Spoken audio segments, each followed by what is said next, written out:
All right, so we are online and I believe we can go ahead with,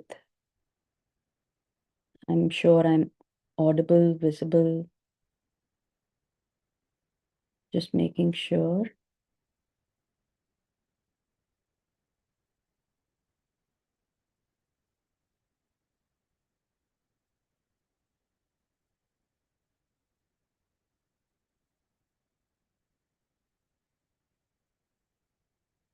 All right, guys.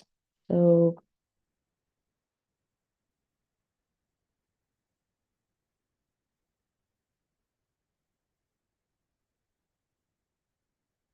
just want to make sure that we are online and am I audible? All right, guys. Okay, I can hear myself. All right.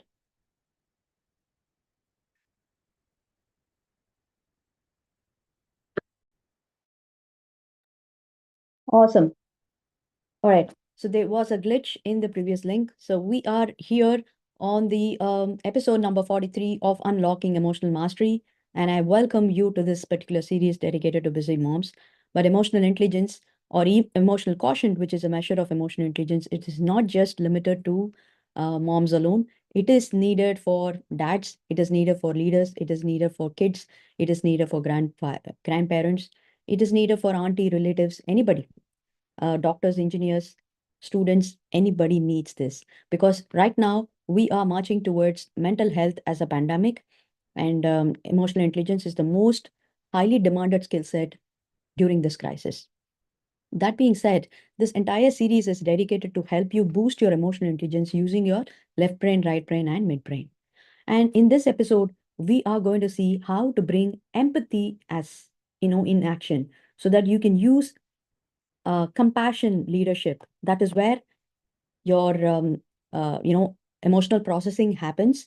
At the same time, there is a action happening, that is your logic, because without logic, if you act on any emotion, it will not be a stable decision. So emotional intelligence is the ultimate way to create better choices in life. So in order to become a better decision maker, it is important that you drive your performance or you take decisions based out of your emotions but backed up by logic. And this entire series is helping you to activate your logical brain. This is my left side. Right side, where emotional processing is happening, and taking a blend of both logic and emotion brain. That is your midbrain activity. With that being said, let's see about what's today's topic, and we'll see what are the outcomes that is essential for you to bring empathy in. So today's topic is where we are going to discover how you can connect emotionally with people and foster that trust element, creating that positive environment, and also inspired action, taking inspired action. Because leading with compassion is not just to get swayed by emotions alone. It is not just to limit ourselves with only processing emotions. It is also action. Only, compassion comes with, passion in it. And passion is nothing but taking action. When it is combined with emotions, because passion itself is a strong emotion, and when it is combined with the logic, then it is having a direction. Okay, with that focus and with that direction, either you act with kindness, or you act in generosity, or you act logically, or you act proactively, or you think critically what is needed on the compassion basis. Everything is action. So you're going to take inspired action, what is needed for that situation, for your people and for yourself. So that is called compassion in action. But strategically, or using your brain strategies, let's see how your left brain views at this point of concept, and your right brain, and how you can blend both your left and the right brain together to make sure that you not only act in empathy, but also take that inspired action. Because inspired action is the, I would say, is the most important aspect in our daily life.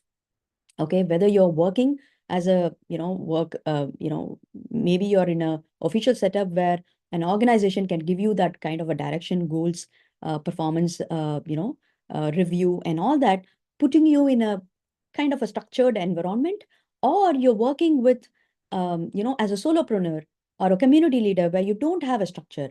Either ways, if you don't have that inspiration for you every day for you to wake up, even if you're a family member. So it doesn't matter that only, it doesn't mean that it was only related to people out, working outside. How are you waking up every day in the morning for you to cater your family needs? Okay, day in and day out, it could be the same routine for any of us.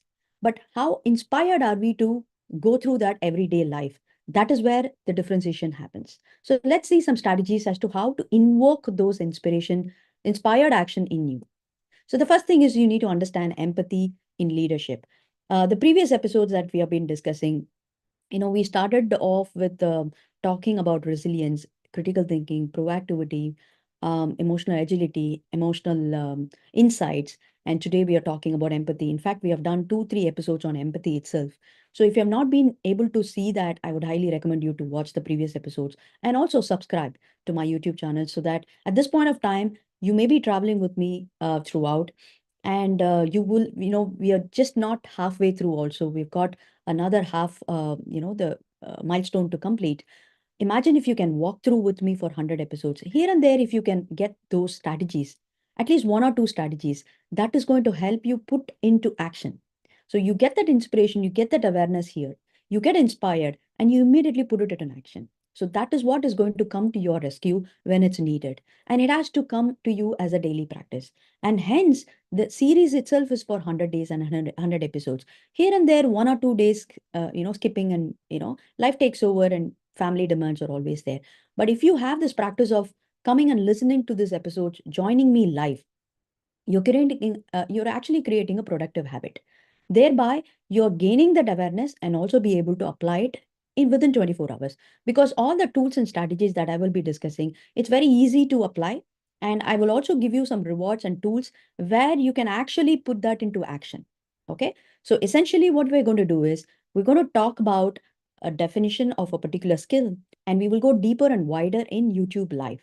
And I'm also doing a podcast for the same series on the fly, on the go. You can just listen to the point shooter strategies, what is needed for you to develop a particular skill.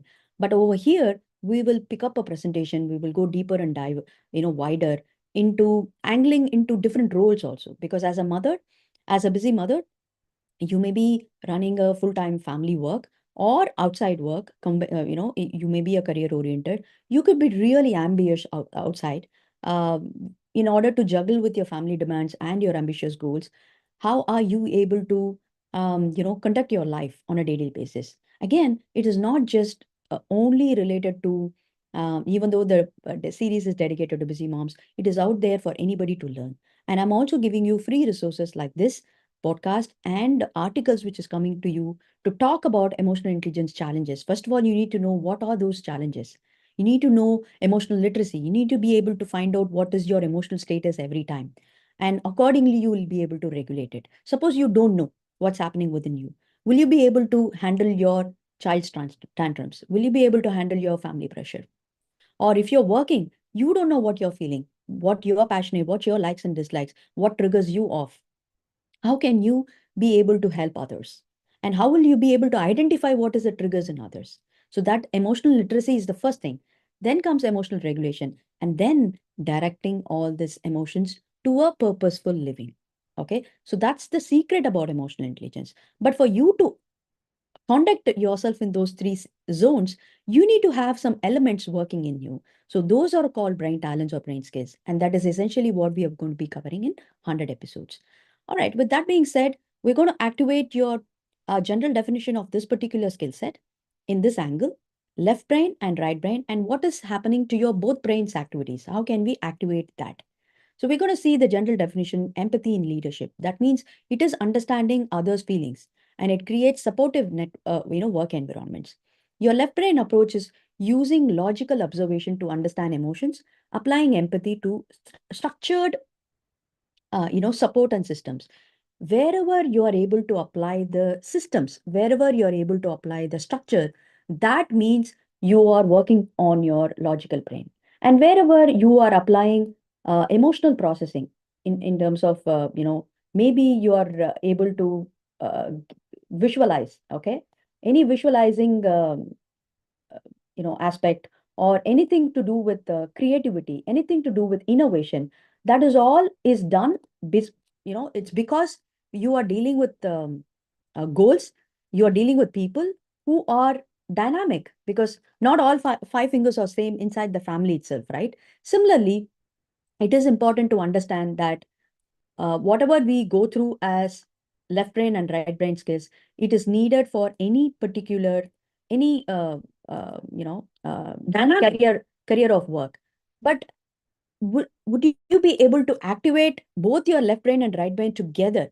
That's the whole trick. And for you to do that, how are we going to manage using, 1 minute, guys.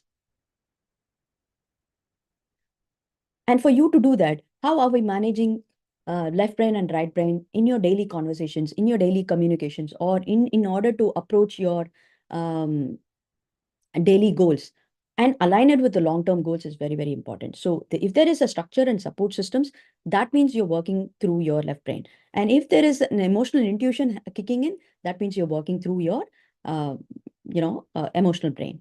And that is where you're going to value your team members, and you're going to listen to them and make sure that you understand them and be heard. It's the same thing, you will have to do it for yourself. So this entire series is dedicated to make sure that you would not only, you know, embracing others, but it is also important that how effectively are you embracing your own self. On that note, because not all just five. A second. Yeah. On that note, what I'm saying is, first, you need to understand the general definition, left brain and right brain. And in the strategy section, we will see how we can go into combine the both the brain's activities. Now, we need to, first of all, let's understand why empathy is important in leadership.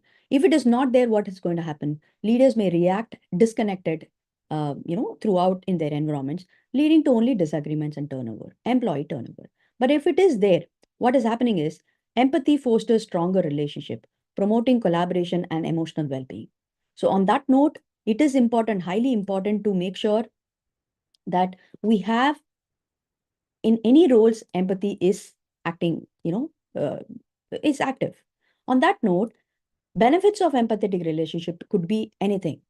You need to understand leadership is not just with the designation, it is the way we conduct. As a parent, also, we are it is important that we are exhibiting our leadership role. And as a community leader, if you're working for a non-profit organization, even as a solopreneur, solo individual contributor, you are a natural leader. In essence, you need to have this empathy working in you. So how you're going to benefit is because you're going to have an improved team morale, and it's going to give you the higher job satisfaction, not only for you, for other people also. It is going to better your communication, and it will have a higher retention, because employees are more likely to stay with those leaders who value their well-being. Challenges, if you don't have, what happens is emotional overload. See, this could be either ways, because we are talking about brain skills. You need to understand that overdo of any skill can also have its consequences. The first classical example is, if you constantly working on empathy leadership alone, not able to give a structure to your leadership or activities, then it is going to overload you, because constant empathy can lead you to burnout only. And boundary setting is also equally important. Overly empathetic leaders may struggle to set firm boundaries. Okay. So decision making challenges will also become over and over above because of these emotional impacts. Okay. Now, statistically, what happens is, um, you know, it is understood that retention rate is higher with highly empathetic leadership team. Okay. Team performance is also 75% better. It is so very, it will be this so very case when you deal with your family also. Because if you can understand your emotional needs of your child and emotional needs of your partner, don't you think you'll have a better communication? Don't you think there will be lesser fights? I'm not saying no fights at all, but lesser fights, lesser disagreements. So there is a huge benefit towards it. Okay. Who's going to benefit? As I already told you, business leaders fostering loyalty, productivity, or parents leading families with understanding and emotional support, or people who want to connect deeply with students for better learning outcomes, or anybody who wants to build better connections. Okay. Typically, it is not only limited to educators, parents, or leaders, or business entrepreneurs, or innovators. It is needed for everybody. Okay. Now, let's understand how it is going to be applied in the workplace. Now, leaders using empathy, they are able to recognize and support their employees throughout their professional or personal challenges. Okay. For example, they may be asking, yesterday we did a emotional insight episode for, especially for a official setup, in order to manage the conflicts and stress. If you've not gone through that, go through that, because you will find different strategies coming in and it is all connected. Okay. So in that, we saw a few strategies as to how you can understand that emotions, in your team members, and how you can address their concerns even before it could escalate. You're going to offer them flexible solutions when they face any personal responsibilities, any personal challenges. That way, you're able to understand them. Okay. And you're going to foster that positive culture by creating people with, whom you can feel genuinely connected. And you need to create that environment, safe environment, no judgment zone, open dialogues, and vulnerable, for people to open up. So it is very important to create that kind of environment in family also. Okay. That way you can get feedback, a regular feedback, and you can have that regular discussions within your teammate, so they will feel belonged. Sense of belonging is high when you can understand their problems and cater to it. Empathy in parenting, again, you are able to understand their needs by recognizing their emotional needs and offering compassionate guidance and comfort. It is even possible that even with your teenager who's throwing highest tantrums, if you can understand the reason behind their emotional, what do you call, turmoil, if you can understand what are their emotional angles, emotional needs, first address that and then bring that discipline or any, any structure to it. That is where your logical brain is activating. But if you can address the emotional aspect of it, then bringing a structure or a discipline after that to that particular teenager, or even giving any guidance, is going to be easily instilled. But without addressing the emotional aspect of it, if you just barge in and say, this is what is needed, and if you just cannot logically, uh, narrow down so many things when it is emotional turmoil. So in the highly charged up moments, it is important, even between your partners, when you are frustrated. In the previous episodes, we have spoken about strategies as to how you communicate well about your emotional turmoil.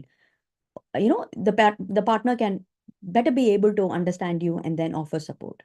It's both the ways. Not every time that the other person will understand, right? So how well are you able to communicate, right? So that way you're fostering growth. Empathy in education.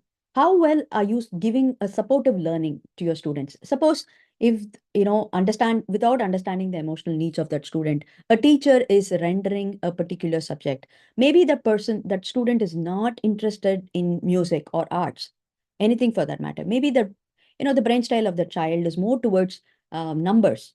Okay. So what if there is a clash in values, in interest? If you can understand that need and accordingly direct that child's education, then you are fostering the progress and growth. And you can also offer a personalized approach. That means you're able to, tailor their needs. It could be a teaching methods, different methods for different people. We say kinesthetic, auditory, visual, and sensory. This is a visual, people who needs visual aids. This is a classic example that I'm, catering them with some presentation. But there is a podcast for people who wants to hear, auditory, oriented people. So similarly, accordingly, if you can tailor your programs, then the child will be, naturally inclined. Then how about team management? How can you bring empathy there? You're going to offer solutions for conflicts or disagreements using empathy, because that's where you're going to address the root cause of any conflicts, not just giving only the surface level advice or structure and policies. Instead, why you're doing what you're doing. If you can be, communicate that and also understand why they are doing what they are doing, that is more important. Then you're going to build the team using your empathy by building strong dynamics, team dynamics and collaboration. In the previous episodes, we have seen good amount of insights, and even in the strategy section, you will find out what little bit of strategies that you can make inside your teams. So we have spoken about innovation, we have spoken about open dialogue, we have spoken about having a club review meetings where they really open up, and you can, in fact, having an emotional insight, you can identify their needs even before they could come as a conflict. So if you find there is a disengagement, people who are not attending the meetings, then it is an insight for you to understand why is this disengagement causing often, and what does it have to tell you. So if you can address that even before it escalates, then it is a proactive measure. So emotional insight is helping you, proactivity is helping you, and your logical brain is also helping you. Plus your empathy is the the first foundation step for you to even get into that action. Because overall, if you see, you're actually driving through empathy and rendering the compassion, right? Then performance improvement will also happen naturally if you can take care of these elements. And understanding the needs, even if you're a community leader. Right now, uh, the entire industry, especially digital industry, is churning towards community building. That's where the safe zone is created, no judgment, and people open up, and they are very focused. So people who are fitness freak, they have their own community. So that is where they have a self accountability and also group peer accountability, helping them grow. And people who are interested in arts and music, they have their own community. So we have seen this in the traditional setup, but right now it is happening digitally also. So that is the way forward. In fact, more than the Facebook, Instagram creating the community space, it is more towards building focused groups, communities where only that, for example, Instagram and Facebook takes you everywhere, right? When you want to look for something, the algorithm takes you so many other places. You get lost, you get overwhelmed. But in the future, it's going to be like focused learning communities. You subscribe for it and you be part of it only for that goal. So that is what the future is turning towards. And in that also empathy really works, because understanding the needs of those people is also important. When you're acquiring a customer itself, you need to understand their needs. It is not about what you want to do, but it is about their needs. And when you can get them in a particular place, you need to constantly nurture them in order to understand their needs and improvise your products. That's how you need to also understand whether the product is serving them or not. And it's a constant thing. So that is how, big tech companies constantly take survey and review from people and give them some loyalty programs, or, keep their loyal customers intact, because that those are the people who are their constant customers. Okay. And it is also supposed to be inclusive decision making. You need to embrace all profiles of people, all walks of people, all genre of people, at the same time all capability of people. So you need to ensure that all elderly residents, or people with the disabilities, or different policies for different people, like visually aided people. It is important how you create that environment for them, both especially people enabled, at the same time eco-friendly, at the same time inclusive for all gender. It is very important. Right now world is churning towards that.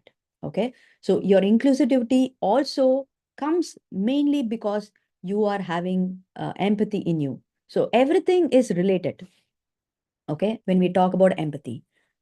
And now we'll talk about point shooter, actionable, brain strategies. We're going to have active listening. That is your right brain skills. You're going to focus on others. 3 steps. You're going to focus fully on others' emotions. You're going to read nonverbal cues, and you're going to reflect and clarify. 3 steps. Okay. Then showing compassion as a leader. That's going to be your right brain. 2 steps. Genuine care. You're going to demonstrate authentic concern. Okay. No fake thing, and offer support. Without offering support, there's no empathy in action. There's no compassion happening. But sometimes they don't need problem solving. They may only need active listening. Okay. Then comes acknowledging emotions in leadership. That's your both brain activity. You're going to recognize, identify emotion in yourself and in others, validate that. There's no need to discard, but you're going to validate that. Okay. And that means you're showing respect, both for your feelings and others' feelings, and respond accordingly, whatever is needed. So, 3 steps. Acknowledging emotion in leadership is very, very important, and it's taking both the brain activity. Then comes setting boundaries. Without this, there'll be an emotional overload, emotional overwhelm, or burnout. Two steps. You're going to have clear expectations. You're going to communicate boundaries while maintaining empathy, whether it is in family or outside. It is very much needed, especially for moms. Okay. Self care, me time is equally important. You need to communicate well. It's not that we are burning the bridges, but it is important to communicate and set that boundaries and balance that support. It's not like, okay, this is your me time and this is what you do. No, you're just going to balance it, make it harmony, make sure they understand. And it takes time for you to synchronize. So, two things here: setting boundaries, clear expectations, and balance support. And leading by example, both the brain activities, because you're going to model that behavior. Okay, demonstrate empathy in your actions also to inspire other people, right? That is where inspired action comes. Encourage compassion also. You're going to foster that same culture what you are lending, so that they will get inspired to support each other. And continuous improvement, regularly reflecting on enhancing your empathy leadership skills is very, very important. If you do the same thing in family, because children actually observe a lot, they want to model you. It is very important to make sure that you model that. With that being said, Satya Nadal is the case study of this. It's very easy because he's known for his big tech company managing. So Indian born American business executive, but he's known for handling a lot of crisis management and to maintain that legacy, to maintain that kind of a market competition. It is important to foster some kind of a leadership, and I was intrigued to understand that he's a epitome of empathetic leadership. Let's talk about it. So his personality says he's known for his empathetic leadership, transforming Microsoft culture because he understands the emotional needs of his team. Even though he high stake, a decision making role, but he still wants to make sure that his talent, his pool of people, are heard. So his strategic leadership and emotional connection, problem solving, along with problem solving through empathy, is what has actually built his legacy, and he's able to maintain that legacy of his company. So in order to make sure that everything, see, Microsoft is actually known for its name, but for people who wants to maintain that legacy, it's a continuous effort. So it is important to take that logical brain, emotional processing, and taking a blend is very, very important. Without, okay, now you have your empathy working, you have a structure working, but then without action, there will not be any result. It will not be Microsoft at all. So it is important to maintain that three components working. That is where inspired action comes in, compassion comes in. So the impact is fostering innovation, inclusivity, and increasing productivity. So how he was able to do is develop empathy skills by self-awareness, understanding, first of all, how can you model that? Satya Nadal is, famous for his own, maybe he'll have team of people to work for him and all that. But individually, what can we learn from this? Self-awareness is important. Understanding your own emotional needs and biases is important. And practice listening. Improve active listening skills daily, both to yourself and for others. You need to listen others as well to gain this empathy skills and seek feedback. Make sure that you are, ask input if you don't understand. So empathy in crisis management is also important because when you're talking about Satya Nadal, it talks about that level of decision making, that level of challenges that he has to go through. So, for example, if you're a remote worker and the transition itself is very difficult. So you need to acknowledge the difficulty of balancing the childcare with professional responsibility in your teammates. Suppose you have a mom out there, working mom out there. You need to understand that and then accordingly, have some flexible work schedules and keep that supportive communication constantly. You're going to provide clear, compassionate communication during difficult times, especially. Yeah, one-on-ones definitely helps. Have a regular check-ins. So that way you can understand their needs and proactively approach. Remote leadership is also very, very important because now everything's become hybrid. It's no more the world before pandemic. So how you're able to virtually be connected, that is important. Have a regular check-ins, give them break, give them flexible schedules, understand their time zones impact. Being working as a digital entrepreneur is really tough. You need to be constantly on the toes and pump up your motivation. And sometimes it could be lonely. You need to find that accountability. It is difficult. Okay. And digital empathy. So you can also foster that digital empathy by showing emojis, by appreciating, acknowledging the written messages, and then maybe add some warmth, add some fun. There are a lot of things that we can connect digitally. How do you measure? Just in case you're understanding, how do you measure? You can take surveys, and KPI tracking will also let you know. You can do a lot of HR data analysis, which will give you an insight about how proactive measures that you can take, whether there is a disengagement and what is the reason behind it. If there is a dissatisfaction shown in the survey, then you could understand what is the reason and then have a check-in. Self-assessment. So at this point of time, if you're thinking what where you stand, I have a gift for you as usual. Quick EQ quiz bundles are available. If you can engage with your comments below, it could be your success stories or whatever you learned in this episode for, two top three insights. Put that as a comment. It'll be an inspiration for me. And for you, it'll be an inspired action because when you register as a comment, it'll stay with you for taking action. With that being said, I'll give you 100% free coupon code for you to access all 100 episodes of EQ, topics, and you can assess your own, current status of any particular skill in this EQ quiz bundles. It is all out there for you to have a lifetime access. And then you can join my masterclass. The link is given below. It's exclusive for women. We're going to be talking about brain styles there. Okay.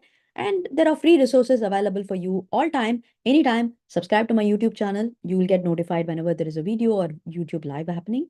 Subscribe to my Spotify. You will get notified for podcast publications. And there are also free resources as articles. So the point is how inspired, first of all, how much are you gained insights and how much are you ready to take that inspired action? That is what is going to determine your compassionate leadership. Okay. Because leadership doesn't come just by understanding alone. It does comes from problem solving many times. Okay. Of course, it has that listening capacity. It 50% problem gets solved if you can understand the emotional needs, but another 50% happens only when you take action. Okay. So that being said, I'll see you with another episode tomorrow. But until such time, stay tuned and keep practicing any of these strategies because within 24 hours, if you can practice, that is going to stay in your brain because we are aiming to rewire our brain. Remember that. Whether it is left brain, right brain, or both the brains, it is